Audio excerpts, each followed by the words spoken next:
Hello and welcome to the Overwatch Pacific broadcast, Overwatch Pacific Championship rather, English broadcast. It's week 11, day 2. I'm Dallas Easy Fight today. Joining me here, Matt Smite Ross. Obviously a little bit rusty myself, but we've got some ripper games lined up here this evening. First up, going to be Machi taking on AHQ Esports. That one's going to be an extremely close matchup, I feel. After that, we're going to have AHQ taking on Fireball, then Fireball taking on the big dogs, Flash Wolves, and to round out the evening, it's going to be Hong Kong Attitude taking on Flash Wolves, and that too going to be very good looking at Hong Kong Attitude's recent performances, Smite.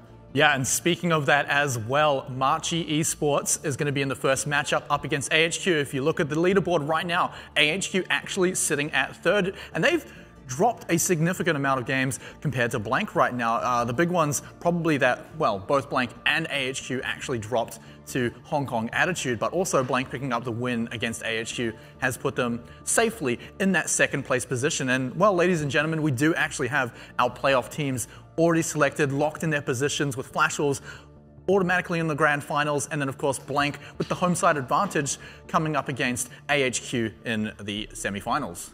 And I mean, just having a look at, I guess, their overall win rate there as well, 70-10 for Flash Wolves, so very dominating performance here, and obviously a couple more matches tonight, but Machi going to be our first team up against AHQ. They do indeed have the home side pick as well, which they'll definitely need coming up against the might of AHQ. And let me tell you as well, right, Machi in their previous match against Hong Kong Attitude actually looked better than AHQ did when they played the exact same team.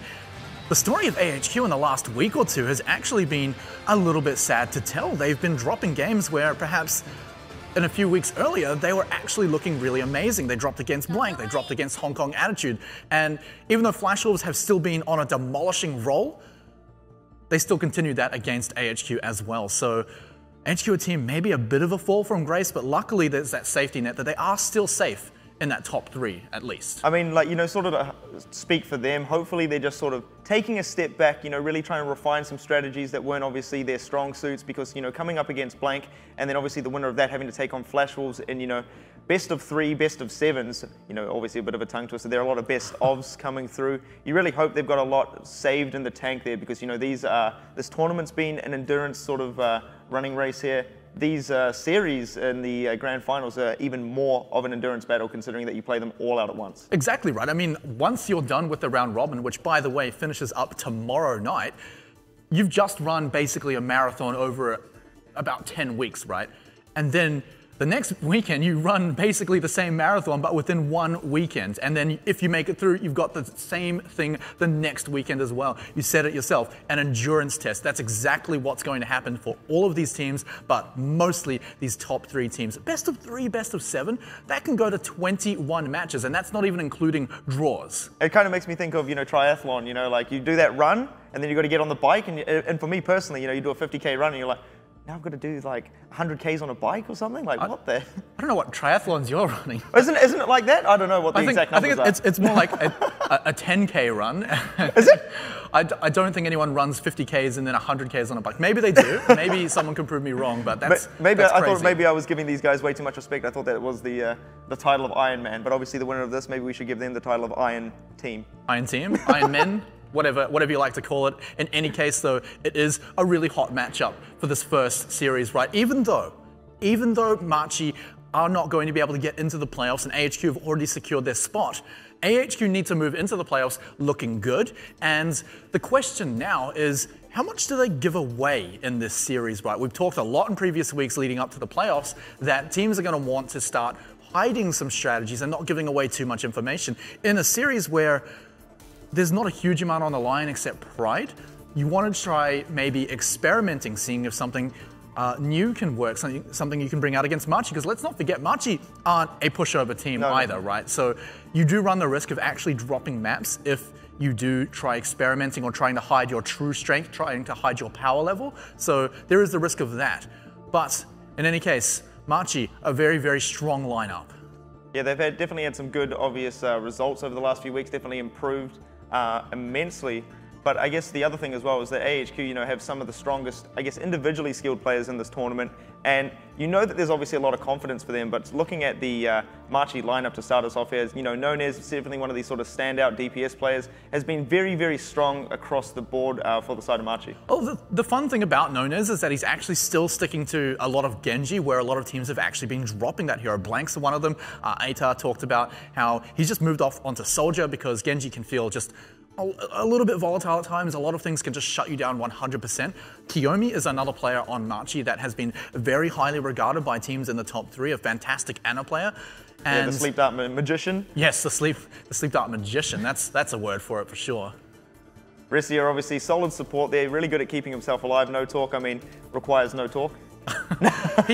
I believe he's been the recipient of a few MVP awards actually, so definitely one of the standout players. D-Crown as well, just that solid main tank player that you definitely want to have hanging around on your team. That Winston is so important in dive compositions. And Calman been showing, I guess, his flexibility there, plays DPS as well, has a very strong Roadhog, as you can see, one of those picks coming through from him. Dizzy, obviously, one of these just thorn in the sides of so many teams. I believe it was when their first matchup against Blank, and, Blank, one of the only things they had to say coming out of the back of that was, oh my goodness, Dizzy is an absolute madman.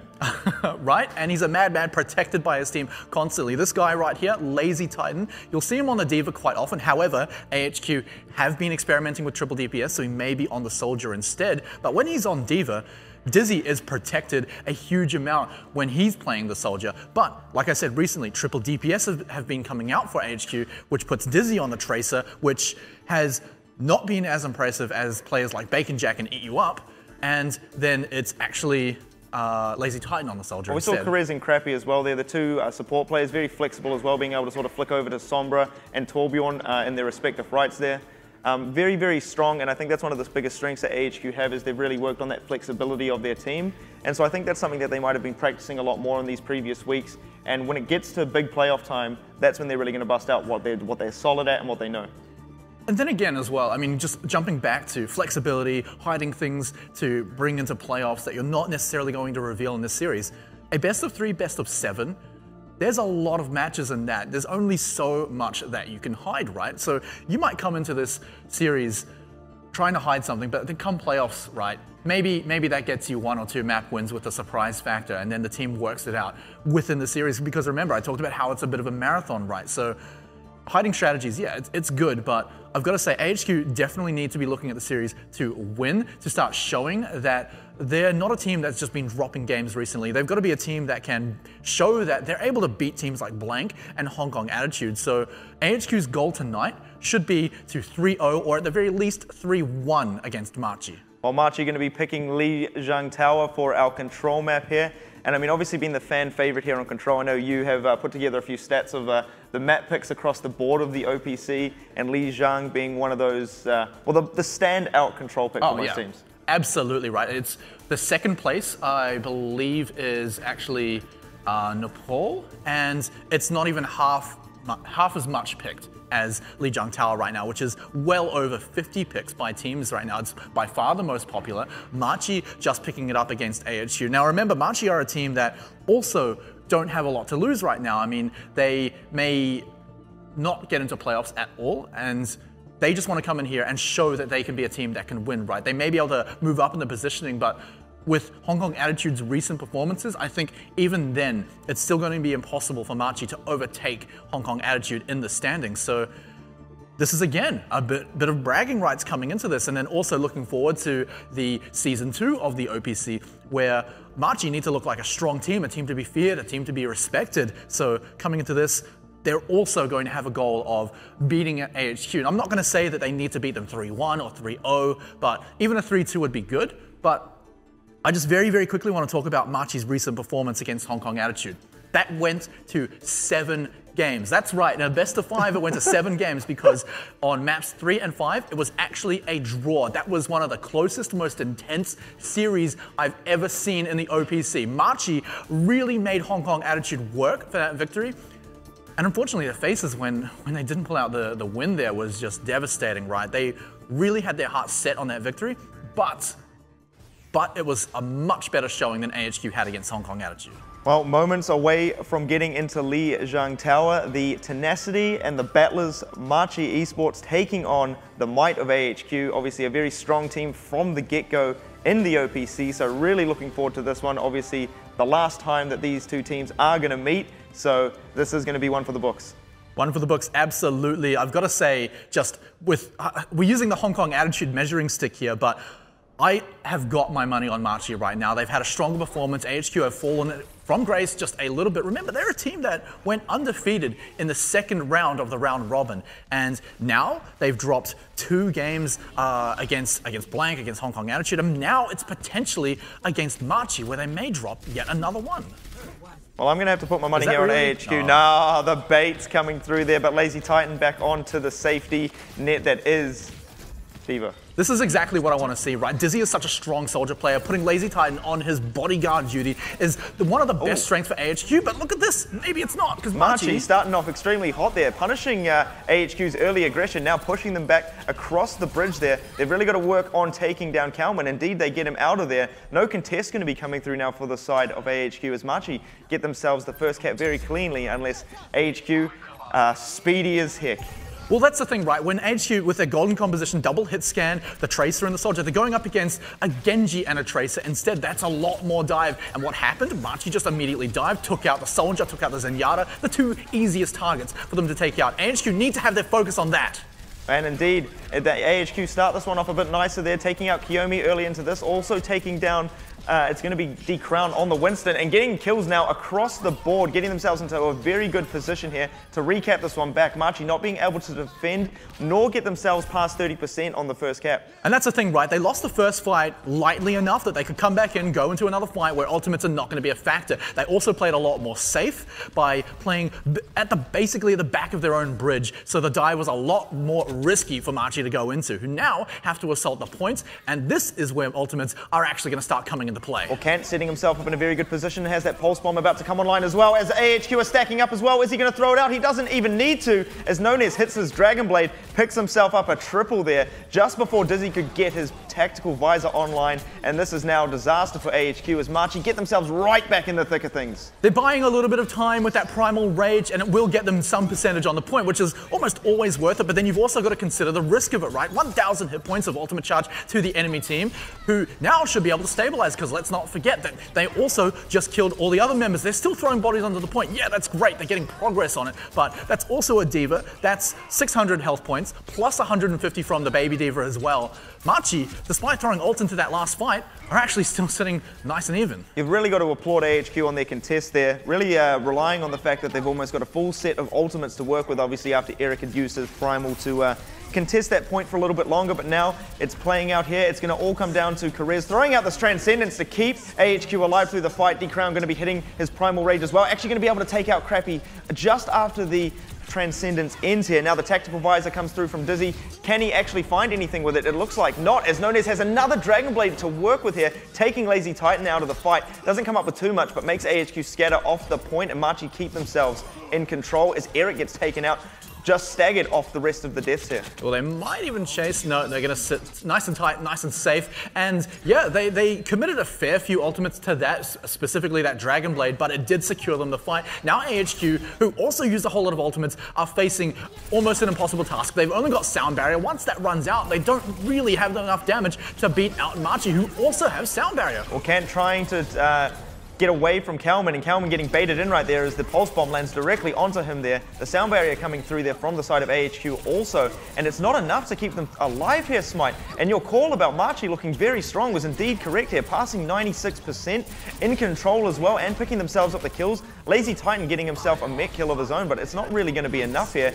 There's going to need to be some huge plays coming up from AHQ if they really want to keep this one in contest, but with the overtime ticking down and no real big ultimates to work with, Machi are just picking off these trickling players of AHQ and the Pulse Bomb to seal the deal.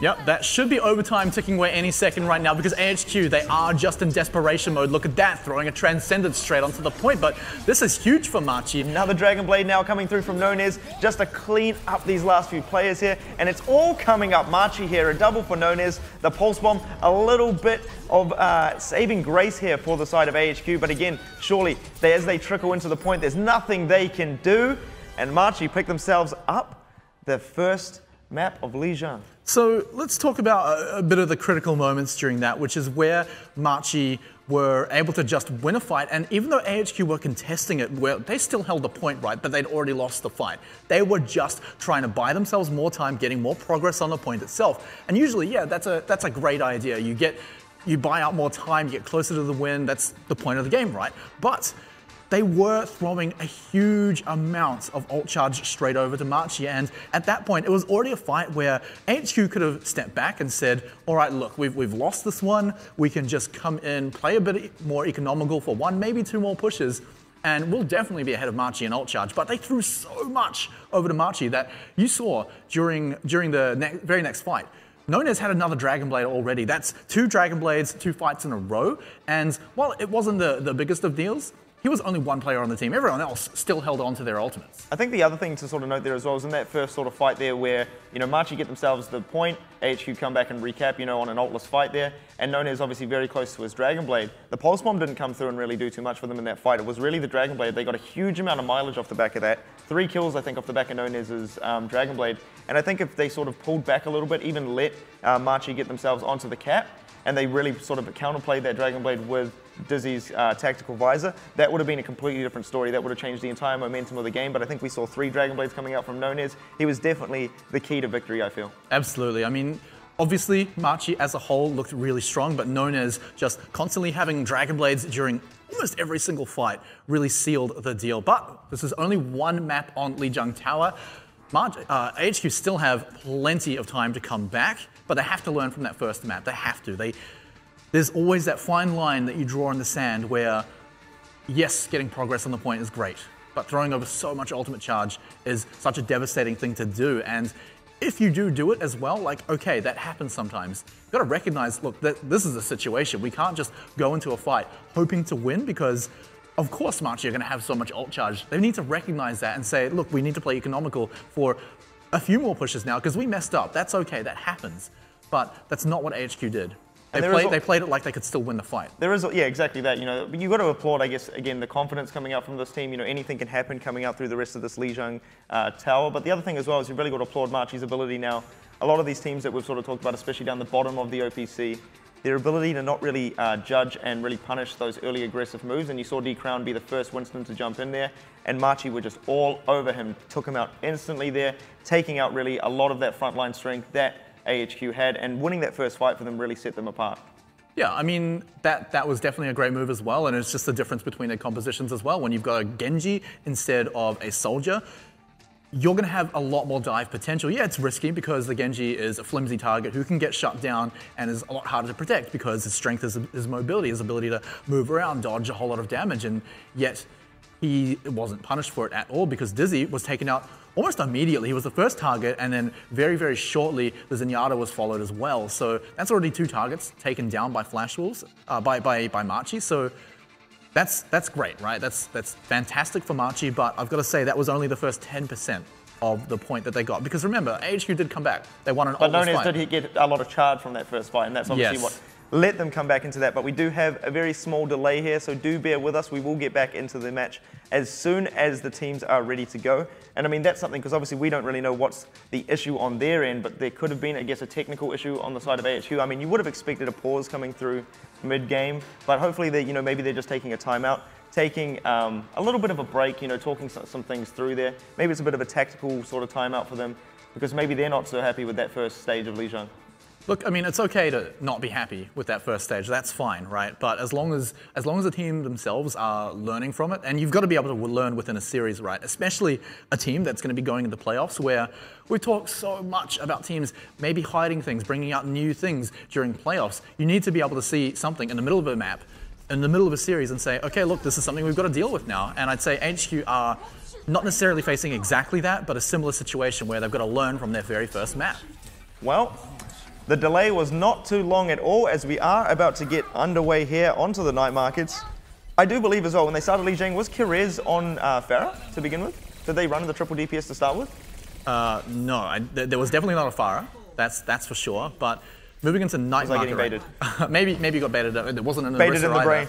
Baited in the brain, but Here we are, and again, the most important thing is going to be that initial dive. Will AHQ be able to learn from it? Because they're still running Dizzy on that soldier, but this time they have a Tracer, right? I mean, okay, so they had a Tracer last time as well, but this dive has to be important, right? They need to protect Dizzy. Well, Kalman was getting himself in quite a decent position there, getting himself around the back lines of the side of Machi. Dizzy up in a great high ground position, and this is the difference, obviously, when you don't have that Genji. If you can get the soldier set up here, and there's not a lot of pressure, but great positioning, though, from the side of Machi, getting themselves control of the point as well, get themselves the first cap as well. Very good stuff there. And fighting in that enclosed area, very strong for them, really shutting Dizzy down, not letting him get enough work done with his soldier pick. Exactly. They take Dizzy completely off the high ground, and that's when they can turn around and say, hey, Nonez, go get that guy, because he's going to be completely vulnerable in that big open area, but Nonez gets taken down. He was a little bit more worried about Karez there, as Dizzy just in the nick of time makes it over and takes him out. Now the sound barrier for AHQ and Machi looking to win themselves this first early big team fight, but Machi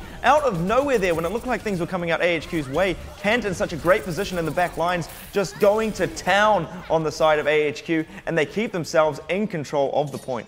Yeah, that's the thing. It felt like HQ kind of turned their backs after they threw out a sound barrier into fight to try and brute force their way into a win there. Machi had the point the entire time, and then also they just sent the flankers into their backs, and they easily picked up a few kills. Luckily for HQ, it was just the sound barrier that they committed, so they are still coming up pretty big on a whole lot of ults, and that's a good kill. Nonez destroying Crappy very early into this, gets the reset, taking Dizzy out as well. This is now definitely a throwaway fight for AHQ. They need to retreat and recover. Oh, nice. Kill there for Karez, get himself a little bit more charge off the back, taking Kant out, but it's going to be to no avail as Machi still sitting very strong in control, just passing 63% now. Machi did need to throw out that Transcendence so HQ can be okay with that, and also because they're coming up for a Tactical Visor from Dizzy. There's not going to be any defensive ultimates unless we can see Restio get that sound barrier up very, very quickly, but that's an early kill. Here's the Tactical Visor from Dizzy, but he's in a terrible position there. Gets absolutely annihilated, so nothing coming off the back of that. Now Nonez with the blade out, looks like he's going to be pressured and taken down as well. Even as I say that, though, he gets out alive somehow, some way. And now Kent, again, great positioning coming through from him and the sound barrier from Machi, keeping these players alive and healthy through this fight here. Kent getting very close to a pulse bomb as well. AHQ getting themselves about halfway through the cap here, just as Kent makes his way back to the point for a bit of a contest. Machi getting themselves all the way up into overtime without AHQ having any answer for it. And they do indeed get it back off the side of Machi, but they have built themselves some ultimates to work with. This is okay for Machi because, of course, they only need to win one more fight. They just need to be careful about how they do it because they did commit a lot of ults to that last fight, trying to win it outright there, which is fine. But now they've got to recognize, look, we've got 100% for HQ to get before they can win. So we can go in, play a little bit economical, save up a few ults, and importantly, try and bait out the ults from AHQ. AHQ's job now is to use as few ults as possible to hold the line. Well, even trades now across the board, but losing Kalman is definitely a disaster for AHQ. Imagine if Machi can do it off the back of this. Here comes a self-destruct with the pulse bomb as well, but Dizzy, too fast, too furious, being so elusive there, getting himself out alive when he was definitely pinned down there by the self-destruct and the pulse bomb. And now Lazy Titan still just holding that point down, not letting Machi get too much contest coming through onto that. And Dizzy right up in the front line still after surviving through such an onslaught there. AHQ now passing 50%, looking in very good control here. The positioning very good. Machi unfortunately just relying on throwing a few ultimates into the fight and just winning. Now, HQ do have to answer this, but answer it they should definitely be able to do. Machi, they're coming up to Dragon Blade. This may be their hope to win a fight here. They've got to keep eyes on Kent, though. He has managed to get himself around to the back lines, but Dizzy sitting right on top of that Transcendence. Not going to be falling down today. Doesn't even need to use the Tactical Visor. And Machi are going to have to reset off the back of this. And AHQ, 71% now, getting very close themselves to the 100 here. So Machi still need to build a lot more ultimates. But here's the thing, right? Machi, they've got Dragon Blade and AHQ. What have they got? They've got no defensive ultimates, no sound barrier, no Transcendence. The best thing they can do is use the Tactical Visor to shut Nonez down. But Machi can just answer that by sending No Talk straight into Dizzy's face with that Matrix up. Well, Dizzy's going to need some very strong positioning here. The sound barrier coming through on Nonez as well. Just swinging at air right now. Can't connect with anything. And now the counter tactical visor from Dizzy. Perfectly timed here. The pulse bomb not going to be able to find enough. And this is a great counterplay now coming up from AHQ. The positioning is absolutely perfect here. And Machi with an extremely explosive start. AHQ answer back. Overtime ticking down, equalizing the series. Easy. We have got a series on our hands right now. Machi dropping the ball a little bit during that series, but during that map, but I've got to say AHQ definitely bringing a bit of the fire themselves. they managed their ults this time a whole lot more effectively. They were definitely just looking for what Machi had, countering it out, and it worked every single time.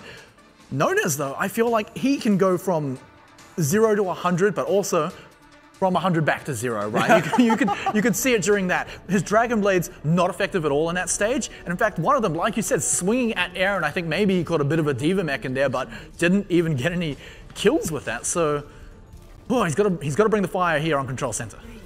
I mean, we see Carrez actually going over to that Sombra pick, and I'd like to see this lineup coming through from AHQ, and indeed we do. Getting control of those early health packs can really set AHQ ahead here.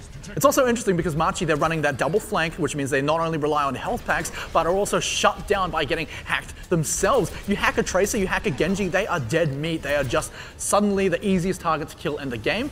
Machi have to punish the fact that AHQ are going to be a lot more situational in their healing. I like this now coming up from Machi, taking down Eric early into this, but they've now allowed Dizzy to set himself up on the high ground. They need to put position on him, and they don't even need to do that as he gets booped off the edge by Restia, putting him in his resting place there. Carrez sent out as well. A huge play now coming up from Machi, as you've got to applaud AHQ for really trying to get that strong position.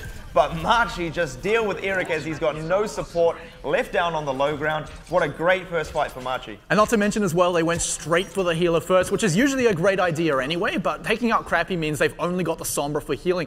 AHQ not playing well enough around the health packs themselves, but they did manage to get that EMP up nonetheless. So, like I said before, hacking a Tracer, hacking a Genji makes them easy targets. Great placed EMP, really looking to take out the support for the side of Machi, but no follow-up there from the rest of the team. So maybe a little bit too frisky for the rest of AHQ to follow through there. They do manage to take out Nonez, so decent start now as Dizzy finds Kiyomi on top of this, still right back on his higher ground position here over on the stairs, but that sound barrier now from Machi going to sustain them through this next little fight as they wait for the respawners to get into this. But losing D-Crown as well, Kant looking to take out Lazy Titan's mech. Indeed, he finds it, but that's surely not going to win them the fight.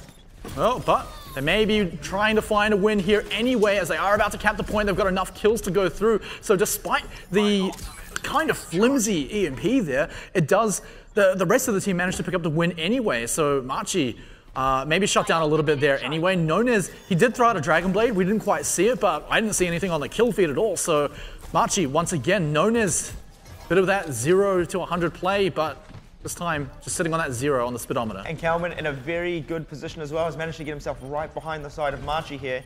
And they do have a few ultimates to work with, but if our boy Kalman can get right in there, it's going to be disaster. Nice Helix Rocket finds Kant. The Transcendence now coming through as well, just to push them through this fight here. The pressure being put onto Dizzy, forcing him off his high ground position.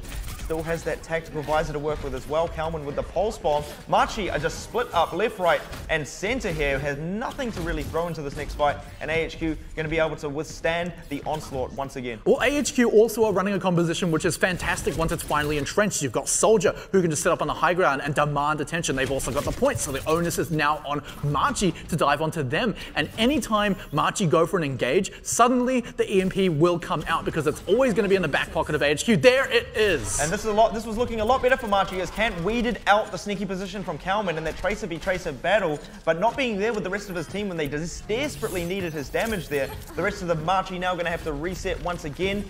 AHQ just passing 70% here, and they're looking now to get very aggressive. Are we going to see a door camp? This is the fight where Machi need to move in and win. I don't believe AHQ really have the composition to hold the door like a lot of other teams will look like to do. Machi will be able to get onto the point itself, sure. They need to find something with their DPS ults though. Pulse Bomb needs to find a target, and Nonez needs to get that Dragon Blade up very, very quickly and actually find kills with it. But Dizzy up on the high ground, there's the tactical visor coming through now. Restia taken out very early into this. Nonez just gets his Dragon Blade up, but already being pressured by Eric. That's absolutely great reading coming through from Eric there, not letting Nonez have any space to work with. Kalman as well, very uncontested here without the rest of Machi all over him there. Kant again trying to be that thorn in his side, trying to really deal with him, but it won't matter as the rest of his team are down just like that overtime as it ticks down. And the sound barrier actually going to be forcing the last of these Machi players through, trying to hold on for dear life with this Dragon Blade. Picks up one, can't get the second, as a great placed Helix Rocket from Dizzy will find its mark here. And the overtime ticking down, and AHQ looking to take a lead into the series here. The self-destruct on the point going to be spreading out these players, but they're not too worried as they cap this one out. All right, easy. It looks like AHQ still happy to play on Control Center, still happy to be here on Lijiang Tower. They are going to have to bring it back one more time. But after that first map performance where maybe they weren't looking too hot, they've definitely brought it back, and Machi seem to have been struggling. They've got the point once or twice here and there, but every single time AHQ just wrestle it back, and the difference is they actually hold it. And a lot of it is these first fights where AHQ actually managed to build up a lot of ult charge during them themselves. You know what I think that that delay was? It's because Crappy left his towel back at home, and then he had to pause. You know, because we didn't see any out-of-game footage of them. You know, so once he gets his towel, AHQ, such a force. We didn't see the Machi marshmallows either, so... without their cheerleader, they're done. Exactly right. I mean, they didn't manage to win that first map, but here we are back on Night Market. AHQ did win this last time, so maybe they're looking to do it again. But remember that first dive? Machi loved going into this enclosed place, bringing Dizzy onto the ground in a lot more of a vulnerable position. So they do take a strong position yet again, but AHQ surely have made the changes that they need, as they've already been thwarted by this position once more. But can finding that kill onto Crappy. Good start now for Machi. Dizzy not being able to find enough position to lay down the law, but Kalman up in the back lines, very sneaky, finds that kill onto Kiyomi. So AHQ can answer back very quickly if they want to. Here's the thing, Machi managed to get onto the point, so AHQ have to use their dive to get there, but the sound barrier, it's already there for Machi. And Carrera's been a lot of pressure here, getting taken out as well. Crappy though, finding that kill onto the Crown. Even trades coming across the board there. Risty are going to be putting Machi slightly ahead.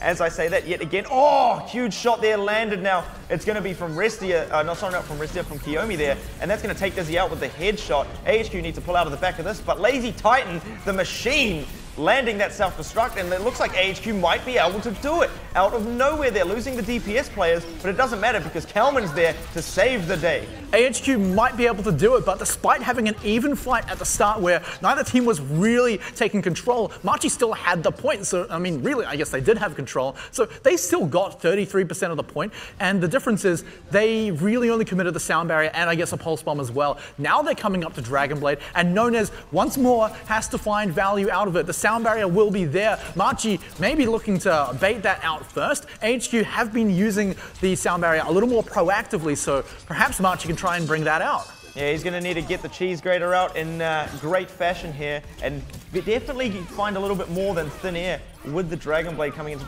this next fight. But AHQ starting things off very strong. They're taking out Kiyomi and the Crown. Nonez quick to follow off the back of this. Eric pressuring the Mech of No Talk, definitely delaying the fight there as well, not taking out the actual Diva. And this is now great from AHQ, getting themselves a lead and also looking very strong on the ultimates. Well, Machi, 5 ultimates ready to go, and well, we're gonna have No Talk just swapping back and back onto that Diva just so that he can reset the mech, but he does lose a whole lot of ultimate progress. But AHQ themselves haven't been using a ton of ults in their own fights. They've still got 2 defensive ults. Oh, no way! Pulse bomb. He only finds 1 with it, but that's going to be enough as they were riding so much onto that Dragon Blade. The pulse bomb though from Kant finds Crappy there. So decently started now. Machi going to be committing the sound barrier into this fight. Their Crown going to be taking out Carrez. So this was very good. They didn't have that sound barrier to work with on the side of AHQ. There's Lazy Titan self-destruct coming through. Can't really find enough, but Kalman going to be able to take out No Talk here. Now the tactical visor from Dizzy looking to do work, but he can't really connect with this kill here as Nonez swindles his way out of this fight. Machi have to reset this as soon as possible. AHQ are sitting so close to victory here, but Machi, they need to go back. And remember, Nonez died at the start of that fight, and that was their Dragon Blade. That was their key to win there. They still have that, but they need to rush to the point to use it. Well, indeed they do. They're now overtime ticking down. They're actually looking like they're going to get a cap here as well. Nonez hitting the Dragon Blade, connects with Carrez, takes him out of this one. Looking to find Dizzy as well with that. Has to delay a little bit of time, but he still manages to find the kill. And Machi getting themselves the recap. Kant still holding the pulse bomb here, looking to probably find the Crown with it. Indeed, no, sorry, with the Eric with it. He doesn't manage to connect it all. A little bit too much pressure put onto the Machi side here as they're forced to fumble all over the point. And now AHQ recap off the back of that missed pulse bomb. And they are indeed looking very strong here. Eric hitting the Primal Rage, forcing Machi back off this, not letting them get any room onto the point. The overtime, though, still ticking down. Someone's still keeping this one alive. It is indeed Kant now back onto the point. They're rushing back and throwing bodies left, right, and center, but surely they don't have enough left here now. Overtime ticking down. No one to be seen in sight, and AHQ take themselves out Lijiang Tower. And what a series. I thought that was really going to go the distance after that first stage where we saw Machi actually take out a victory on Gardens. We didn't actually get to see it as the 4th map, which is a shame because if we did, perhaps that's where Machi could have actually brought back another win. We could have gone to a fifth stage in Lijiang Tower. But AHQ, I believe maybe they still would have taken that anyway. They clearly learned from that first stage. They found out what they were doing wrong very, very quickly, and that is a strength that they need to take into the playoffs. I feel Kalman, you know, even though he did get the play of the game there, he was actually, I guess, the real sort of X factor for AHQ there, getting himself into such great positions time after time. Every single time he'd be able to sort of, I guess, communicate the path in which Machi were taking, obviously forcing some of the support players back. And I mean, that's just what you want coming out from, you know, your DPS players. They're not always coming up big on the kill feed. In this case, Kalman was doing so, but also doing such great work at splitting the side of Machi up. Dizzy under a lot of pressure though. Dizzy was under a lot of pressure, and it really showed on Gardens where he was taken out at the start of a lot of fights, but AHQ, they started coming back and actually protecting him quite a lot. But also, like you said, Kalman started becoming a big threat as well. I mean, finding kills at the start of fights is probably the easiest way to just have a team fight in your pocket, but that pulse bomb in the very last fight, well, I'd say the last fight, but it kind of went on for a while, but getting that pulse bomb sticked onto Nonez clearly just secured that last stage for them, right? I mean, that's one of the biggest targets for the next fight, the biggest win condition for sure for Machi, and they don't have it at the start of the fight. So even though it was an even trade because they, AHQ lost Crappy, who also, by the way, had Sound Barrier, that's still not a big deal, right? Because Sound Barrier was really there to deal with the Dragon Blade anyway, and Machi, they didn't have that, they didn't have a win condition, and HQ secured it. I feel like in that situation there as well, you know, if Nonez sort of hung back just ever so slightly, maybe went over the wall, things could have played out a lot differently there, and I think that's where obviously AHQ definitely showed their strength against Machi on control here. It's just their general positioning and the way that they can sort of spread their team, but it doesn't look like they're spread too thin a lot of the time. You know, once they obviously lost Gardens on that first stage there, they were really able to sort of work out those kinks and play much better and much more cohesively as a team. And then also, in the middle of that map entirely, right, on Control Center, they bring out the Sombra, which is not the most common map to see that hero on. I'm not even sure if we've seen it in the entire OPC, but it worked. It worked wonders, and even though I've got to say the first 1 or 2 EMPs didn't have the biggest impact on it, it was a tool that they could use to, at the very least, threaten both Nonez and Kant, right? You can't be in a big open space where an EMP is going to hit you. You can't be anywhere where just in the back of your head you might sense that there's a Sombra there who might hack you, shut down your defensive mobility tools. Because if that happens, you're dead. You need to make sure you've got your abilities when those ults come out. Well, the other thing as well is this was, I feel, just before Kalman started getting himself into those really strong positions. It was the fact that they were using, you know, when Carez was playing that Sombra there, they really used it to split apart a lot of the defense there. The 2 supports getting forced out of the fight. But this is that first early engagement we see on Gardens here. And that's where we saw Eric go in. Sorry, not Eric. Sorry. You want to address this one here, mate? I'll take this one, mate. Don't worry. But it is where we saw Decrown and the rest of his flankers, Nonez and Kant, actually, they just dive straight into the back line, right? And this is the difference that I was talking about between the compositions. If you're gonna run just double hit scan into this composition, look at Dizzy.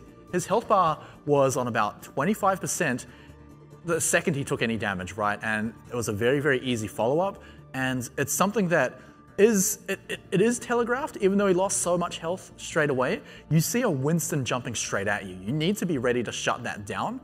Just straight from that starting point where they killed not just Dizzy, but also Crappy as well. That's something that you need to be aware of as a team. You see the Winston flying straight at you, and that is probably the best play that I saw coming out of Machi during the series, just executing a dive pretty much flawlessly.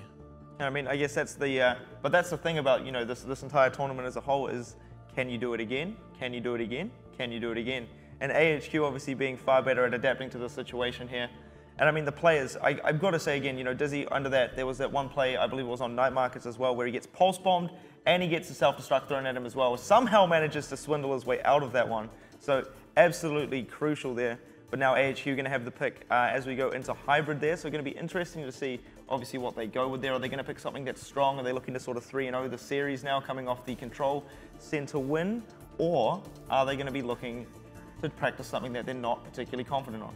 Well, AHQ have shown a favour for picking Numbani. They're fairly strong on it. They have dropped it a few times recently, but in the past, they have done fairly well on Numbani, so that's a possibility for them to pick into it. Another possibility is, of course, King's Row, which is, funnily enough, even more popular than Lijiang Tower itself, well over 50 picks by teams as well. So HQ still happy to pick that, and of course, it's a map that you're very likely to play coming into the playoffs, if not against one of the teams, at least against the other team. But more replays coming up as well, and this is the second night market that we actually saw where HQ took out the win.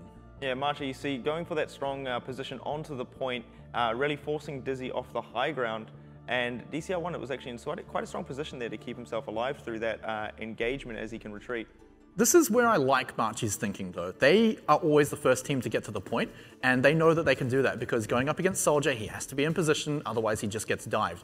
This forces AHQ to dive themselves onto the points, and that's their cooldowns down. They can't get out, and Machi kill everyone that comes onto the point, so that's actually how they managed to cap it. AHQ did end up actually winning in the end, and they came back and capped it, but by that point, Machi had actually taken about 33% of the point. So still good thinking, good play as an opening move from Machi. So it's a bit of a shame it didn't play out for the rest of the stage, but I definitely like their thinking there. And that also was coming off the back of, I believe, even I called it in the game that, Machi were looking very strong in holding that down there, but Lazy Titan threw that self-destruct in there, and not many players in this tournament have such an aggressive and, I guess, DPS-orientated diva as Lazy Titan, and this is what happens sometimes when teams overlook him there, and he's just right behind you with the shotguns, just laying into you. And I think he was the turning tide of that first initial fight, which really put AHQ back in control. That's the thing, right? There's two different types of self-destructs, right? There's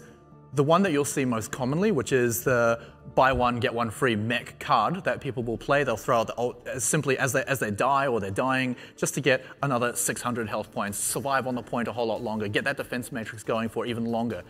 Lazy Titan, though, seems to like the second one a whole lot more, which is getting a big amounts of kills, or at the very least one. You still don't normally see kills coming out from a self-destruct, but just the example you were talking about before, where they were trying to get Dizzy with both a self-destruct and a pulse bomb, it clearly wasn't going to kill him because he could easily run into cover, but they had the pulse bomb there waiting for him. It's just unfortunate Dizzy was a little bit too quick. Well, AHQ are going to be picking Hollywood. What an absolute privilege and a pleasure this is going to be. Something we haven't really seen in a while, but this is sort of one of those maps where we started to see Crappy bust out that Torbjorn in great success, and I think maybe they're just trying to brush up a little bit on their Hollywood plays here, moving into the playoffs. Hollywood's also a cool map because it's one of the few where you get to see some lesser played heroes, right? Reaper can come out on the first point. We've even seen, I think it was AHQ bringing out triple support on defense on this. Oh, they did the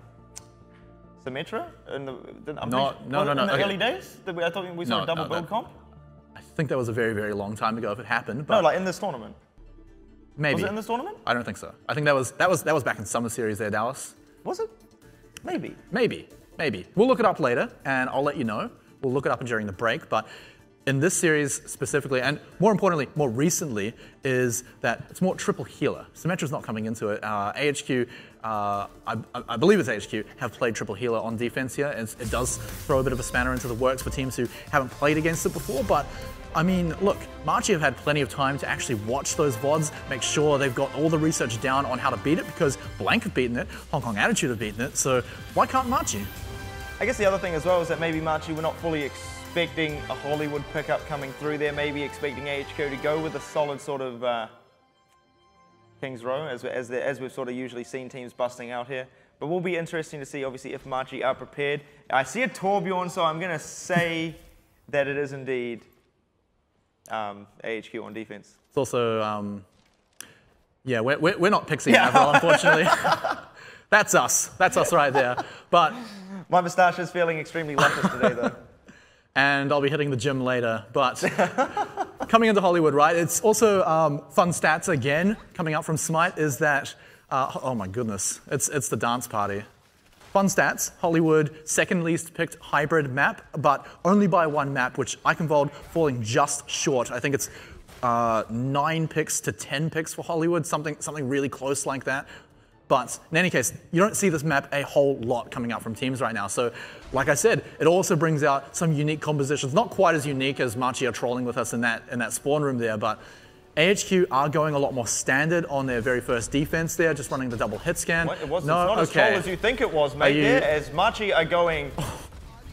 What the devil? We've got the Junkrat to break down the defenses here. We've got the Bastion looking to set up behind No Talk. Big fan of what they're bringing out here. Wasting no time, getting Nonez in a great position here on the Bastion, right behind the Reinhardt shield. But Kent getting taken down very early. Karez going to be the one to find that kill. Nonez is going to be really hard to take down. There's 2 barriers to get through him, but AHQ are happy to just go ahead and deal with Kant instead on the Junkrat. Not the most mobile of heroes, and look, they're just getting up in the face of Nonez. How are you meant to kill everyone as Bastion? Oh, but look at Lazy, Titan, and Crappy. The dynamic duo all over this one. That defense matrix did huge work there at stopping Nonez. And the read coming through from AHQ, they're absolutely immense. Machi trying a little bit of a sneaky strategy there, looking to brute force their way into the point there. Okay.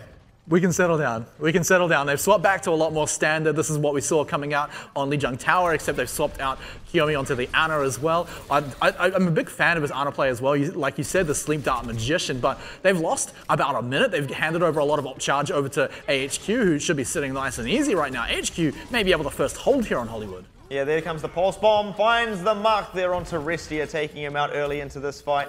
Nonez, though, needs to watch his HP as he manages to escape, but it looks like Eric's looking to chase someone down. We'll find the mech of No Talk, but that's so disastrous, though, because they do not have the mech to work with here. Yeah, it would have been great to have that mech as well, especially after you picked up a kill onto the tank, but they're going in fact, the Nano Boost is out. They're aggressive. And it's on D-Crown here as well, pushing his way into the cafe right now, and they're finding all the kills that they needed to here. Machi making AHQ pay for their early aggression, but the tactical visor with the nano boost coming through from Dizzy only finds 1. Doesn't look like it's going to be enough, but the rest of AHQ are back in business here. But Kant holding another pulse bomb. They got themselves about halfway on the cap. Kant now forcing AHQ back onto the point. This pulse bomb needs to come up big. Can he get to the health pack? Just in time he can. Karez, though, taking out Restia again. So Machi have done these fights here without having a Lucio to back them up.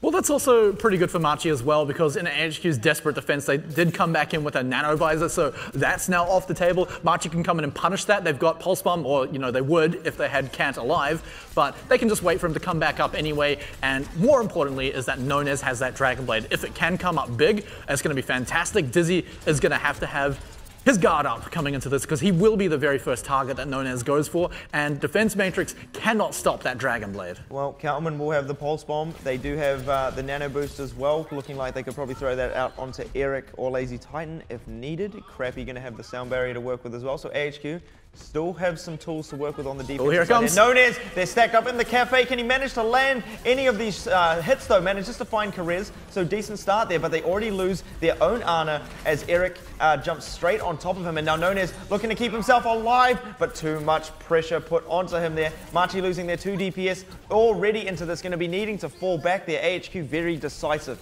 on who they're taking out. This is going to be the last real push for Machi, and unfortunately they just used their best ultimates. They do have the Sound Barrier to kind of brute force themselves through onto the point, but HQ using that Sound Barrier before shutting down that Dragon Blade, absolutely huge. Nano Boost now, it's very likely to go onto D-Crown. It's the most consistent form of damage when you don't have a Dragon Blade to go with.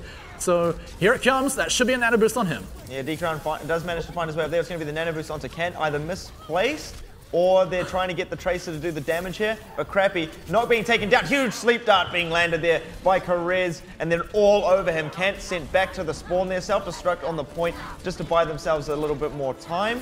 Now Dizzy with the Tac Visor sitting over in the cafe. This is going to be the other self-destruct, but look at Eric flexing right now with the Primal Rage, not letting anyone through here, just pounding Machi back off the point, and now the 2 DPS left to their own devices here as No Talk's mech goes down, and the Nano Boost as well on top of this one, just to close this one out, and that's going to be that. AHQ with a successful first point hold. So they did hold the first point, they did give away a little bit more than the first third, so it is possible It is possible for Machi to come in and pull out a win here, but it's a very, very big ask for them, right? They're not going to be able to play very aggressively at all, and if they play anything funky on the defense coming out, you don't get that second chance anymore. So Junkrat, Orisa, Bastion, I don't think we're going to see that on the defense, but that was a bit of a treat on the first push. You've got a number one applaud. There Machi. it is. Oh, look, okay, this is where this is business time now. They've got the marshmallow back. Look, the camera knows as well, getting right up in there. Easy. I think I've got some bad news for you. I think the marshmallow has been there the whole time. Oh. And they're still not pulling out a victory.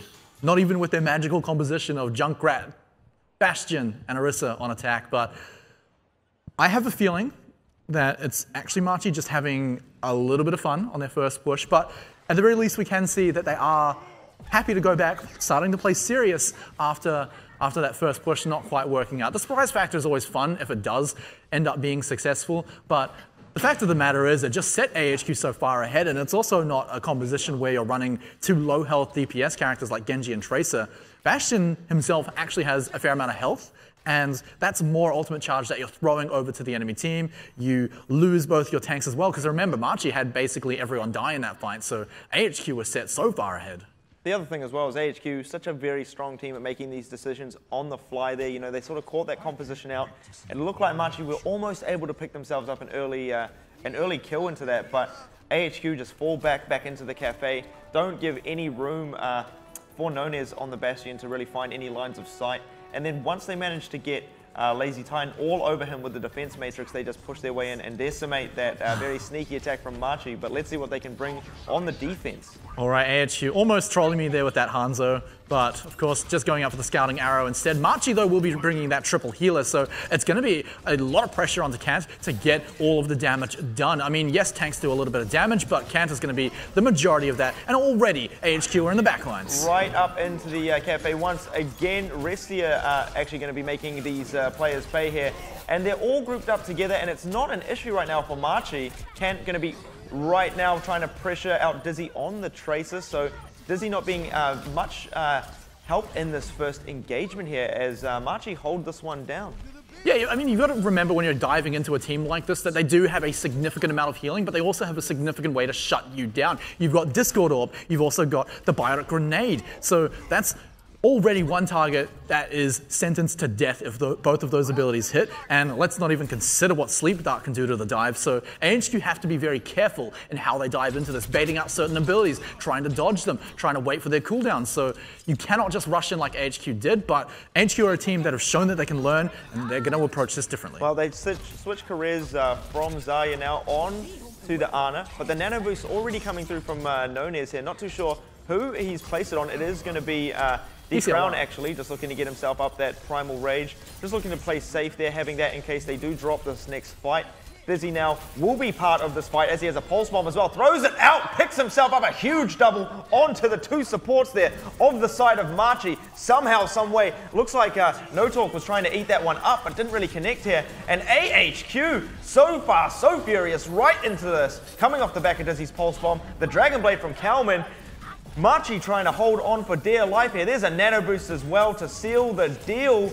Can anyone from the side of Machi find themselves a kill? They do indeed actually find Crappy, so a good start here trying to hold this defense on as AHQ getting very, very close now. There is the Transcendence from Kiyomi. Even trades now coming across the board, and Eric now trying to take out the mech here from No Talk. This one's extremely close here. They had a huge start, but do they have enough left in the gas tank to push themselves over the line here? No Talk going to need to use that self-destruct onto the point. Can he connect the sound barrier as well for the side of AHQ? Looking to close this one out right here, right now. They need to get themselves a kill. Finding Cancer definitely a good start here. And very, very close indeed, getting themselves halfway through the cap. This is going to be really rough. I mean, Machi were in the similar situation earlier, but AHQ had come back. But this time, AHQ have the numbers and the strength to pull through and take out Hollywood. They didn't have to get too much on that point, but they managed to do it in the end anyway. Very, very clean stuff there from AHQ. Don't need too much to work with there when you find a huge pulse bomb like that coming through from Dizzy. AHQ now leading the series 2-0, picking themselves up Hollywood in dominating fashion. I think this is where Erican literally beat 3 people to death. And remember, this isn't a map with bottomless pits either. He had to punch them until their health bars reached 0. And it did come up on the kill feed. I think this is it. No, okay. Different Must be fight. A different one. Different fight, but he did manage to do it. He's still punching people in there anyway. But look, that's an interesting start coming out from Machi. I do enjoy. I mean, when I said we're going to see some unique heroes possibly on Hollywood, I wasn't expecting that. I was not expecting Orisa, and Junkrat was the biggest surprise to me, to be honest, because you could see it. It's just not a hero that can work in this situation. Way too easy to target, way too easy to dodge the damage, and it's great at taking down barriers, sure, but the defense comp was really only running the Winston barrier anyway, not the biggest deal to get through. The other thing as well is, so I like the 2 things I sort of want to talk about there is AHQ, straying away from that sort of builder defense, that real sort of set in place that we've seen them do before. I think Machi maybe went in and read that that's what was happening there. I think the Junkrat was maybe there to try and snipe down the turret from over the house. As you saw, maybe like that's the way that his trajectory was sort of going there. But obviously a little bit of a misread from Machi, obviously, and I like that AHQ because they go with what they'd probably be forced to do against any of the top 2 teams if Blank or Flashals were to play them on Hollywood. They wouldn't be able to get away with that builder composition. I feel both Flashals and Blank would definitely be able to deal with that. So obviously wanting to practice, I guess, playing a little bit of that dive on Hollywood there, and it obviously works out very well for them. I mean, yeah, no, dive definitely fantastic, and of course, also just keeping Dizzy safe as well. We could see that once Machi did swap back onto a dive composition, they still continued to target him. They still continued to try and get up in his grill, and it didn't work often enough. Now, Machi, they had a successful fight, and we saw that. That's how they actually got to just under 2/3 of the points, so that's great, but AHQ were going to come back in and contest, and Machi had to keep that on their minds, so you've got to be saying, look, Nanovisor's a real possibility. It's going to come back in. We need a defense matrix to defend against that, and wasn't in position to do it. I don't think he was even in the mech at that point. So, unfortunately, Machi not really ready with the backup plans. Yeah, the first attack that worked. They actually won the fight, but you need to be ready for what comes next. And the other thing there as well is that when you try to play AHQ at their own game, and AHQ are obviously now outclassing Machi when it comes to sort of these dive compositions. Machi not really being able to put enough pressure onto Dizzy before Kalman is really able to sort of really deal to the back line of Machi there. So they're going to need to change something up here. If they continue to try and play the same game that AHQ are forcing them to do, I think they're going to have their work cut out for them. They will have the next map pick though, so they do have that going for them in their favor. And Machi have been successful on Assault, right? It's where a lot of their upsets actually came from. I think way back, way back, and now it's probably not as relevant anymore, but it was when they first started taking up upsets against teams like AHQ. They beat them on Volskaya Industries. So they've also beaten Blank on Temple of Anubis as well. So it's not even like they're fantastic on one map. They're good at Assault in general, so I'm excited to see what they're going to bring out on Assault today, what map they're going to pick, because Machi are a great team on attack on Assault. They've got a little bit to be desired on defense, but I'm definitely still excited to see what they can come out, and this could be the beginning of the reverse sweep. I'd really love to see as well, now that AHQ are up 2-0, they do have a little bit of breathing room. They can try a little bit of mix-up strategies of their own, I feel, coming into this Assault matchup. A little bit of the... I don't really necessarily want to see that double barrier Bastion play come out again. Are you sure? No, I want to see more Junkrat, 100% more Junkrat. Yeah. 100%. So I'm really hoping that we get to see a little bit more, I guess, flexibility. Not that saying that AHQ are an unflexible team, because the strategies that work for them, they are a very flexible team. You know, their supports being able to play DPS, you know, some of their DPS being able to play tanks, some of their tanks being able to play DPS. They're a very flexible team as a whole, but some of those sort of, I guess, those matchups, because you saw obviously Machi's lineup there was very strong at dealing with a specific composition in their head there, and if executed perfectly, it doesn't matter how good the other team are, that first surprise sort of engagement can win you, the point outright without any ultimates involved there. So I'd like to see AHQ show us what they can do in this regard. Another thing though regarding team compositions for AHQ is that they're back to the 2-2-2. They haven't been running the triple DPS, and in their most recent matches, that's what they've been primarily running, and I'd like to see them back on 2-2-2. Lazy Titan is way too good of a diva to throw onto DPS. That's not to say that he's a bad soldier, so like that's fine when you want to run triple DPS, but they've had the most success with the 2-2-2, and Lazy Titan keeps Dizzy safe is the biggest thing. Well, currently Machi Esports taking on AHQ. We are going to go to a quick break, and when we return, it's going to be map number 3 right here on Full Circle. Hello and welcome back to the Overwatch Pacific Championship English broadcast. Nailed it. I am, of course, Dallas Easy Fire today. Joining me here, Matt Smite Ross. We're currently in Machi Esports taking on AHQ. AHQ currently up 2-0 in very decisive fashion, coming off Lijiang Tower and Hollywood. And Hollywood, AHQ were looking extremely strong. Now getting into Assault, it is indeed going to be Machi's pick, as they do have the home side advantage in this series.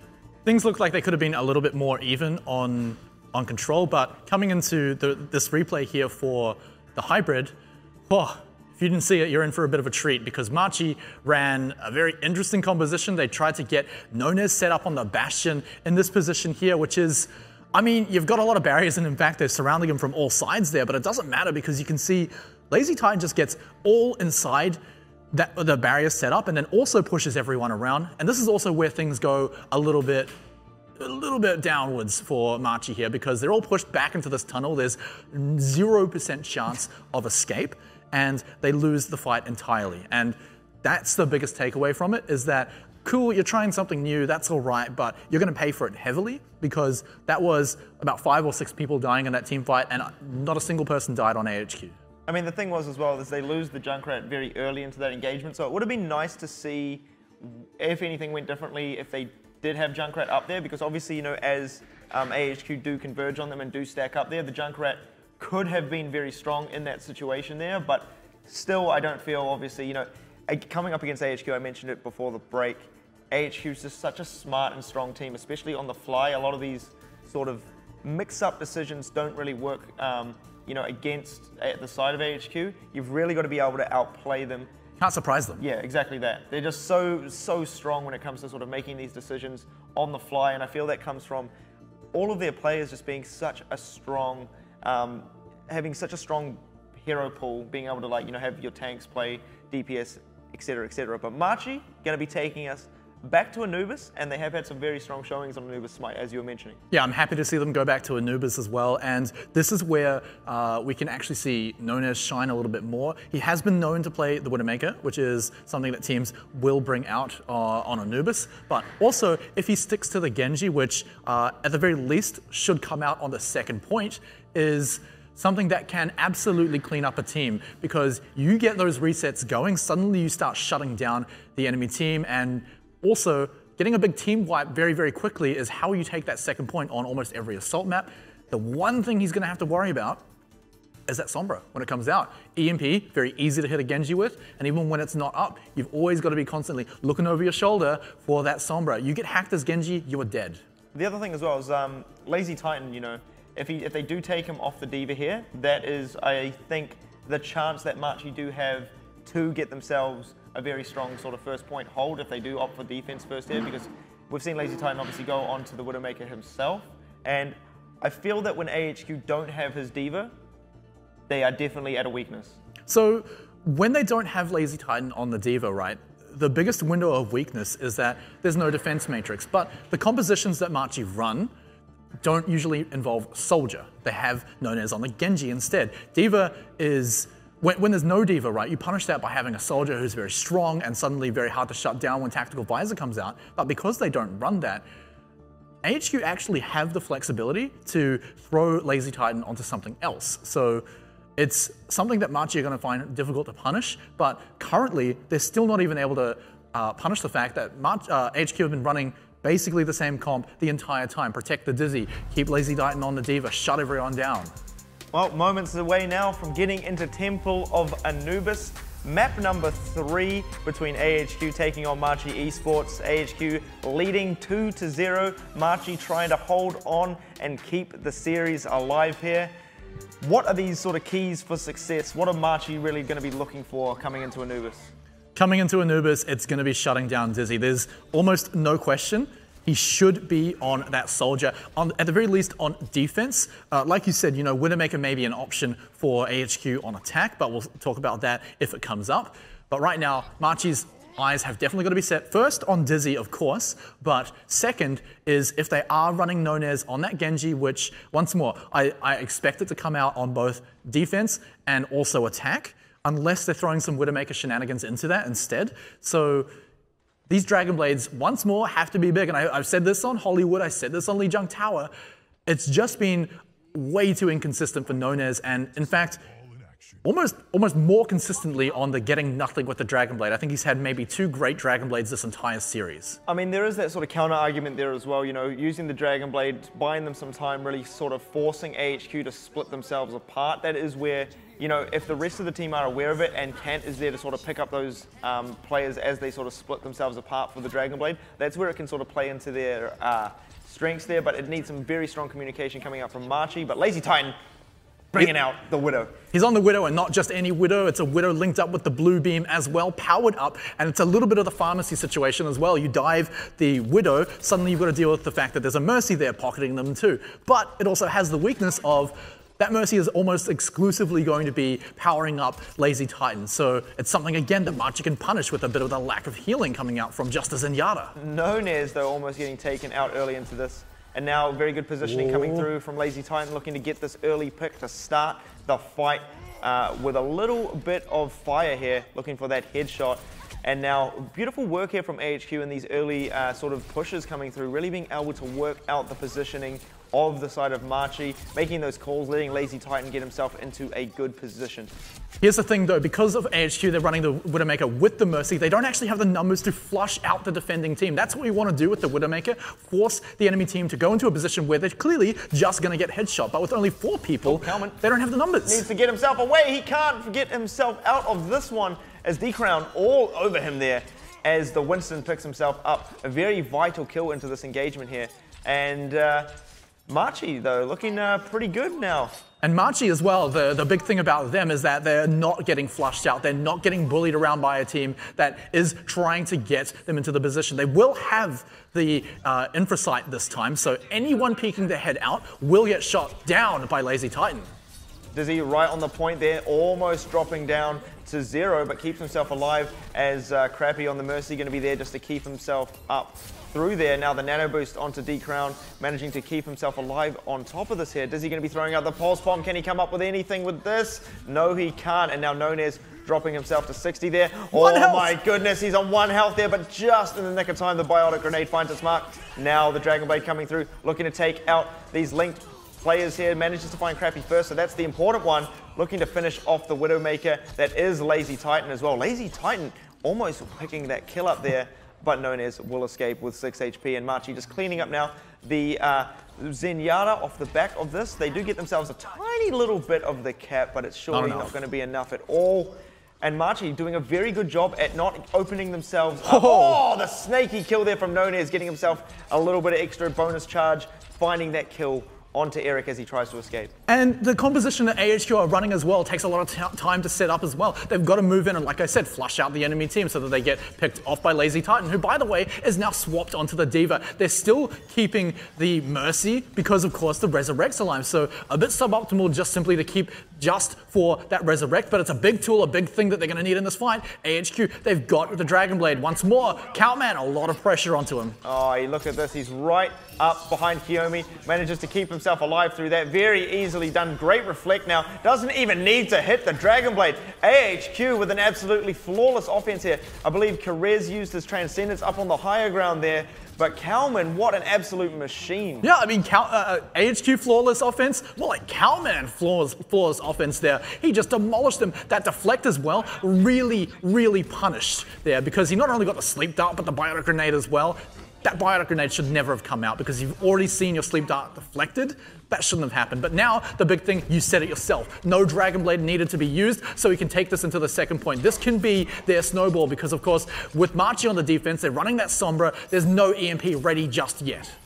There is also the Sombra coming through from the side of AHQ, so it's going to be the little battle of the hackers coming through here. Machi, though, did manage to hold a few of these ultimates coming into this next fight, but Kalman taking out Kiyomi early into this. The sound barrier is going to have to come through now as they want to keep themselves alive. They managed to find Kalman before he hits the Dragon Blade, so that's going to buy them enough time as they find Dizzy as well. The res though coming through now, AHQ looking to build that momentum and keep things trucking there. Crappy being taken out here. Kalman's Dragon Blade though not connecting with enough there. Should be able to find a mech. Dizzy's Pulse Bomb though going to be finding Kiyomi, so Soldier not really being a huge part of these fights here. The Primal Rage coming out from D-Crown looking to force Kalman back. He also picks himself up the kill as well, and Machi holding this one down as they commit all of their ultimates as AHQ do so themselves. The long extended fight for AHQ, who weren't quite able to get anything, just trying to run with the momentum that they had from the first point, but it just took a little bit too long. You can see they're actually swapping the composition up once more. The Reaper is coming out. I love the combo that comes out with EMP into Death Blossom, because the one thing you want to shut down is that defense matrix. You shut that down and Death Blossom can go absolutely wild.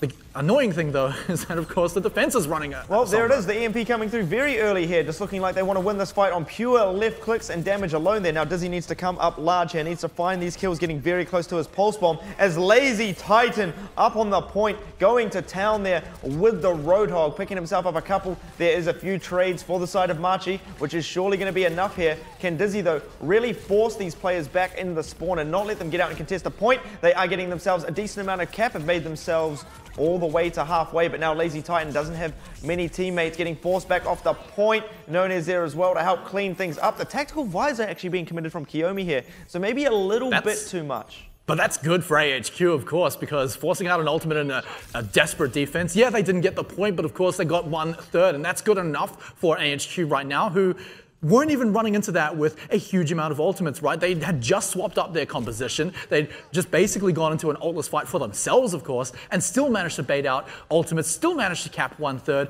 and now they can build up to that EMP, build up to that Death Blossom, and go for that combo. Well, Kiyomi making a change as well, bringing out a Reaper of their own, so some interesting picks coming through here. Kant all over Kalman this time. Kalman not being able to find enough shots here, as Kant just really buying a lot of time, not letting them group up and force another attack on the point. But this just shows the strength of AHQ's lineup there. That's a pick. As Lazy Titan finds that kill onto D-Crown, and now they've got themselves set around on the left flank here. Now Kalman looking to get in as the EMP comes through yet again from Karez. This is looking very good here. The whole hog as well coming through, being able to force a lot of these players off the point. They're getting now very close. Great hook being landed here. The Crown destroyed and sent back to the spawn here. This is huge now for AHQ. What a strong lineup they've been using here on Anubis. The self-destruct not finding anything, but Kiyomi's Reaper just in the nick of time, finding themselves some kills. Can he get any more? Yes, indeed he can. Finds Dizzy, and Machi hold on. 60 seconds left. But it's still AHQ getting another third, getting ultimates out of Machi. But the only ultimate they really got out was that EMP. Self-destruct was thrown out by No Talk, but hey, look, AHQ, they're happy with that because they've got the real combo this time. Oh, and Kiyomi gets so much charge there, taking out Lazy Titan, stopping no this health attack for you. For AHQ very briefly here, but it doesn't even look like they're worried about that. They're going to go straight in. Sound barrier coming through from both teams there. The Pulse Bomb being thrown out from Dizzy, going to be finding the mech of No Talk, still holding on to the Death Blossom though from Kalman. And AHQ finding the kills here, going to be able to get themselves some cap very soon. There's still a fair bit of contest coming out from Machi, but as they come back through, that Death Blossom is going to be hiding around the corner and waiting. Kiyomi now forced out here. The Death Blossom coming through from Kalman, being the icing on the cake in this fight here.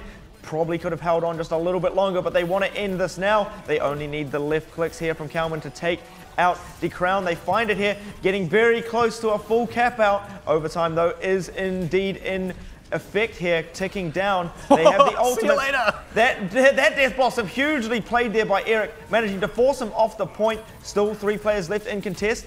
This is still very good now for Machi. If they can find themselves some kills, they might be able to hold on here. But AHQ, too strong, going to be getting themselves the full cap out in overtime. And yeah, AHQ all but secured that with their final fight. The 2 picks at the start, I was a bit hesitant to see them going into that fight because, of course, they actually lost Lazy Titan right at the start of that.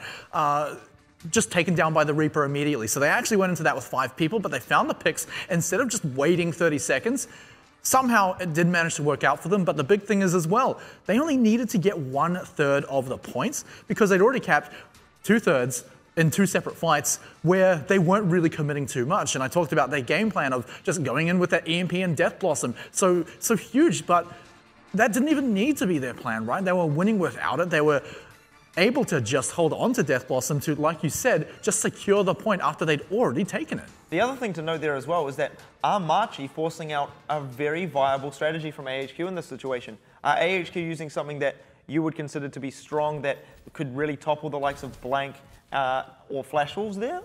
Or was that just them, having a little bit of fun with it, trying that shotgun combo? But I think that it's very strong in the fact that it can sort of win out a fight, get you a third. You might lose the next fight, but you can just go back in and do it all over again.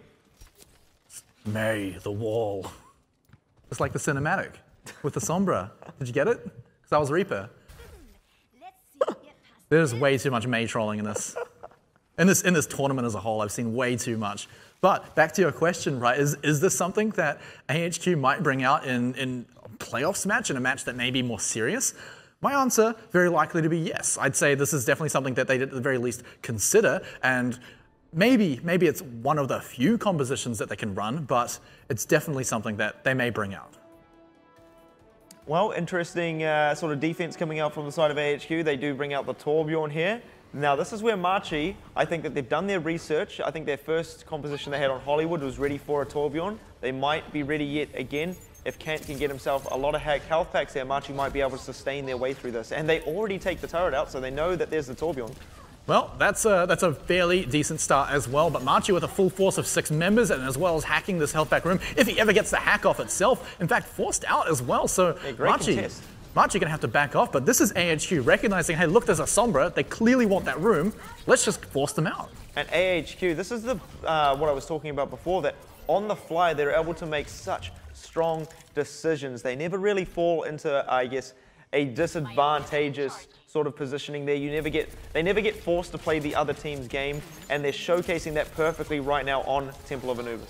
Well, look, whether or not you secure the big health pack room, it's still very easy for a Sombra to get ult up almost immediately, and there it is! They need to come out big on this fight, though. The side of Machi looking to get that hack through onto the D.Va, losing the mech already there, and indeed, they're coming out big. That's a great start, as there's going to be no Lazy Titan in this next engagement. Looking like they were taking Eric down there, but he does have a Primal Rage. The turret's gone out of this fight as well, but this is going to be very hard for Machi to push their way through into this here, as obviously the Primal Rage going to be there as well. Nano Boost as well just come up, but they lose Dizzy. Kiyomi going absolutely nuts there on the Tracer, getting right up in behind now, and as I said, it was going to be hard for them. Here's the Primal Rage, looking to buy them some time, but Machi capping this one out very quickly indeed, and it's just going to be AHQ falling back off the point. Machi, explosive start on Anubis. And here's something else as well, because Crappy was on that Torbjorn, it means he's either going to have to swap or he's going to have to lose all of his ultimate charge. Well, no, that's, or just stay on the Torbjorn, sorry. And looks like he's going for the second option. He is coming up to that Molten Core that can shut down a push coming up from Machi, who, by the way, they're going into a Sombra on the defense, and that first push is always very important because there's not going to be that EMP ready for carries yet, so Molten Core can hold the line for that duration, and then he can swap. Speaking of EMPs ready, Kent will have his, with Nonez's Dragon Blade by his side. This is going to be huge right here if they can snowball off the back of this, but losing Kiyomi is not a good start there. Looking to take out the Molten Core. Nonez, oh, that's disaster there. That's surely not going to be enough. He does thwart the Molten Core, but gets taken down by the turret. So the turret's still going to be up in that sneaky little corner. Now Dizzy going to be hitting that tactical visor as Kalman just picking up the final few kills there. And Machi's snowball offense gets stopped right in its tracks. And there it is, just to hold the line. Crappy with that Molten Core, swaps over back onto the Ana instead. Now a big thing about that push by Machi is that they had an EMP. An EMP actually shuts down a turret entirely, Molten Core or not. And it's not like the turret was in some hidden nook, hidden cranny somewhere. It could have very easily hit the turret. It could have hit multiple members of HQ, and then the Molten Core turret wouldn't have been a problem. But they were swapping anyway. Looking to get his EMP, lands it right directly in the middle of Machi, and AHQ taking the fight right outside the doors. Not scared at all in the slightest here, just absolutely wipe Machi and reset until the next fight. The key thing about that EMP as well, it allowed Dizzy to get some ult charge as well, securing them the fight, getting themselves more time and not committing a huge amount to it either. Kara's already halfway to that next EMP. He's going to be fine, going to have it ready, but Machi, they've also got one of their own. Kant is going to run in with EMP too, but the difference is that they are actually running two healers along with the Sombra, so they don't have a huge amount of damage. Well, here comes the self-destruct, but the Pulse Bomb's going to be the explosion that AHQ find. Wesley picks up the double there. It's going to be Kalman. He's been an absolute machine here on the Tracer this evening. And AHQ, again, wiping Machi out. But Machi still have a lot of time to work with. Still 4 minutes in the bank. We see the double Reaper, though, coming out for both teams here into their last fight. But really, Kalman, huge Pulse Bomb. And the thing is, though, AHQ are going into these fights and they're always being the aggressors, always going in with the EMP, always trying to win the fight straight away. And Machi, recognizing this, don't throw out their ultimates, so they have been banking them up. They need to get to that Death Blossom to really secure the win here, but there's another EMP. And this is going to be, again, AHQ taking the fight straight to Machi. This is a very aggressive defense, and you've got to love to see it. The nano boost onto Eric as well, really just cleaning these fights up here, not letting Machi get position at all. And this, again, is the strength of AHQ. They know this composition that Machi are running, and they're not letting them get set up in any way, shape, or form. But Machi, they have been, again, saving up their ultimates. AHQ aren't even giving them an opportunity to use their ult, so this could be where they are punished a little bit, because now Machi can come in with 6 ultimates, including the EMP into Death Blossom combo. They start with a pick, but lose one. Oh, but yes, getting Kiyomi out is a good start for them here. And now looking to find themselves some more, but they commit the Death Blossom from Dizzy into this, and yet again buying themselves a lot more time. Machi might have all the ultimates under the sun, but if they can't group up and set the offense up, what can they do? Buying themselves a lot of time, but the price they're paying is a lot of ultimates. It's not just the EMP winning them fights anymore. They're throwing things like Death Blossom into it, not counted at all by Machi. But yes, Machi now have 6 ultimates. They had it before, but like you said, they were still getting shut down. What good are 6 ultimates if you're never in position to get a good fight going? And look at this, just Eric just dive bombing right as they try to push their way through. Actually going to be committing the Primal Rage in the enclosed room. And yet again, AHQ are doing it, not letting Machi set up for this offense. They might have, again, all these ultimates, but AHQ right back to the spawn. They're not even scared of Machi right now. And Machi really need to come up with something to get themselves into this fight.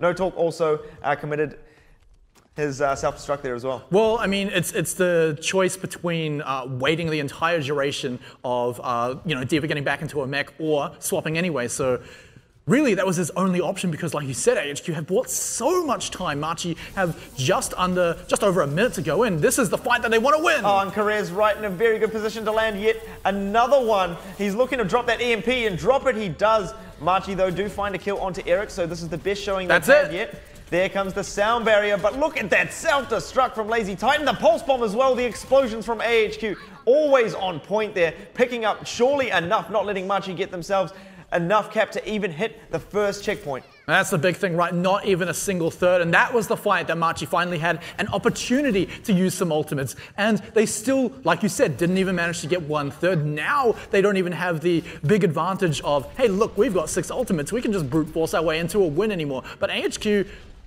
were forced to use some of their own ultimates. The EMP was thrown out. Death Blossom still not ready. So Machi still have some in the bank because they didn't get an opportunity to use all of them, so they can still find a win. Nice. Now here we go. Machi getting straight back into things here. The EMP not up for the side of AHQ just yet. The Death Blossom being committed by Nunez as well. Only finding Crappy. Not going to be enough as AHQ now have the player advantage here. And Machi being sent back yet again. Nunez sent back. Kant sent back as well. They can't find anything here on this offense. This is an absolute disaster for Machi on their own pick, which is obviously Temple of Anubis. 37 seconds left to go, and AHQ just being an absolute powerhouse. And this is the last push for Machi, and it's going to be going straight into EMP, straight into Death Blossom. Even if they do get themselves onto the point, oh boy, Karis, he's going aggressive, he's going in hard because he knows that if he gets an early fight, Machi are going to struggle to come back in. And they want to set up for this big wombo right here. There comes the EMP. Dizzy flying in, looking to set up this big Death Blossom. He throws it out. Only finds one though there. Now Machi have a little bit of room 10 seconds to work with. They need to get down that point and force this overtime. D-Crown's there with the Primal Rage. It's just run out, but where are the rest of Machi? Can they make AHQ pay for that very flashy play? There is going to be the Nano Boost coming out. Self-destruct as well on top of the point. Doesn't pick up a kill yet. Now Machi, this is their moment. This is their time. Now they're going to be throwing out the self-destruct of their own. But again, AHQ going to be able to get themselves back onto the point very, very quickly here. Bastion's back on the menu, boys. AHQ are bringing out the big guns. They just need to get one kill here and there because AHQ, Machi have to go the whole distance to capture this point. And this should be enough. Even with Anubis coming out, AHQ have picked up the few kills they need to slowly but surely secure this and point. Look at this. The Crappy can't get his Bastion set up there. So that is a slight little bit of saving grace there for the side of Machi, but now AHQ just walking over Machi, and just like this series, AHQ close it out 3-0. A little bit hairy at the end there, but that was AHQ hedging their risks a little bit, taking the fight so early, even one that they did lose. They got a few trade backs anyway, so Machi saw their opportunity, but their opportunity was rush into the point with 4 or 5 members and then deal with the respawns because your guys are still trailing along behind when they're respawning. But close, but the majority of that was severely in the control of AHQ. And I mean, there was the explosions coming through from the side of AHQ, the self-destruct with the pulse bomb actually picking up the frags there. And I mean, you've got to love to see the aggressiveness coming out from AHQ on their defense there. Not letting Machi, they sort of knew that composition there. I sort of mentioned it in the cast. Really taking the fight to Machi as they try to set up there, showing us beautiful Sombra play and winning out a lot of these fights, you know, rotating through their ultimates in perfect fashion. It's a bit of a unique position to take on the defense as well because you're not holding back waiting for them to come through the choke point. You're instead sitting up on that high ground and forcing the team to run through this big open space where EMP is going to hit everyone. You've got ample opportunity to follow it up with a Death Blossom if you ever need to. And it was about 5 or 6 fights that Machi just walked into that death trap and were punished for it.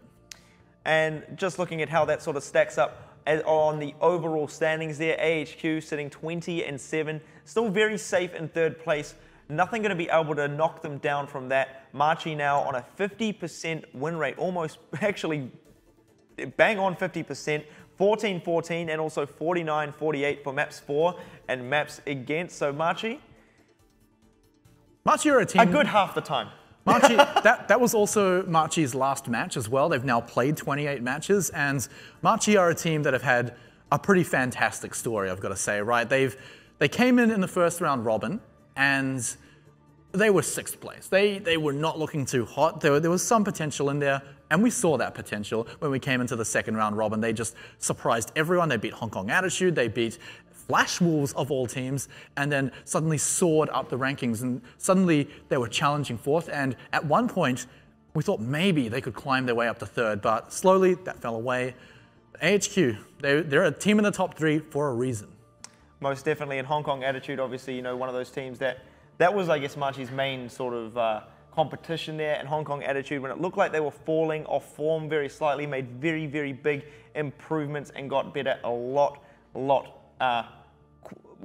quicker in those last few weeks there. But having a look at our schedule for this evening here, we're going to have AHQ playing yet again. They're going to be playing Fireball, so that's going to be a very tight one there. After that match, it's going to be Fireball taking on Flash Wolves, and then Hong Kong Attitude, the big dogs. Let's see if their improvements are enough to take down Flash Wolves in that final matchup of the night. Yeah, just a few words on each of those matchups, right? You've got AHQ, who've just come off a 3-0, up against Fireball, who are a team that are lower on the table than Machi. So AHQ should be expected to pick up a win against Fireball there. Even though Fireball haven't been improving a lot, and I do expect some good things to come out from them in this matchup, it's still likely to not be enough to beat the favored team to win, which is AHQ. But then they've also got an even tougher matchup straight after that, going into Flash Wolves, which is likely to be a similar thing. Again, we might see some good things coming out of Fireball, but these are the 2 toughest matchups for them by far, except maybe Blank being thrown in there as well, even Hong Kong Attitude actually. But the 4th match is going to be interesting because if Hong Kong Attitude, who are on such a rise, can beat Flash Wolves, they will be the 4th team to go 1 round of the round robin undefeated, if they can beat Flash Wolves. And that in itself is indeed a huge achievement. And I mean, I personally can't wait to see a Fireball because they have been looking stronger and stronger there. So if they can manage to topple AHQ, that's going to be a huge victory for them, I do feel. Just have a quick look at this. What is this? This is the replay here from Kalman when he went absolutely insane. So I want to talk about this deflect right. Okay, it deflects the sleep dart, which is the first sign that you should not use another ability straight after that, especially one that's going to kill you. His team was also in the background securing a victory because suddenly all the supports are screaming out for help. Help, help, Cowman on the Genji is coming in and killing us all. So their attention was very split. And of course, Genji's a hero who can just work so well with the resets. And importantly, like we said during the match, he held on to Dragon Blade as well. That was the play that secured them the first point, because let's not forget, it was a bit tough for HQ to take that point until that play happened. Most definitely. Machi had a very strong point 1 defense, and you can see that's why they obviously went with Anubis there. They had a very strong setup, and they were very, very patient, and they didn't peek into Lazy Titan's Widowmaker, which I think is the key for them holding point 1 down for as long as they did, is that they were very composed in their defense, and you've got to give them credit for that. As you sort of mentioned before as well, one of the best improving teams of the tournament, so I think Machi can be very happy with their results of the OPC. But we are going to go to a break, and when we come back, it's going to be AHQ taking on Fireball. Let's see if the boys from Thailand can do it. I can't wait.